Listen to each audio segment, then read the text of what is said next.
নমস্কার বন্ধুরা, আমার নাম রিক আর আপনারা দেখছেন সিকিউরিটি গার্ড লাইভ। জানি অনেক দিন ভিডিও আসেনি, ঠিক আছে, অনেক দিনই ভিডিও আসছে না। এখন আমি অনেক কাজে ব্যস্ত থাকছি, তাই প্রতিদিন ভিডিও করা সম্ভব হচ্ছে না, কিন্তু এবার থেকে চেষ্টা করব প্রতিদিনই ভিডিও করার, ঠিক আছে। এখন আমি জানি আমার ডাউনফল চলছে, ইউটিউবে কেউ সাবস্ক্রাইব করছে না, ইউটিউবে হচ্ছে না আমার ইউটিউব করা, কিন্তু তাও চেষ্টা করব ভিডিও করার। আপনারা সাথে থাকবেন, পাশে থাকবেন, এইটুকুই চাই। তো অনেক লাইফে অনেক কিছু হয়েছে এইখানে, এই ইদানিং আমাদের স্টোরে ফায়ার সেন্সার বসেছে।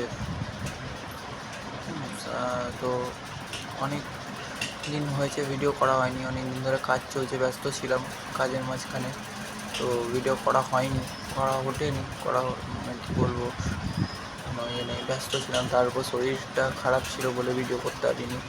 তো এবার আপনাদের কথা দিতে পারছি না, কিন্তু তাও বলছি, ভিডিও এবার থেকে প্রতিদিনই আসবে, প্রতিদিনই আশা করি আসবে ভিডিও।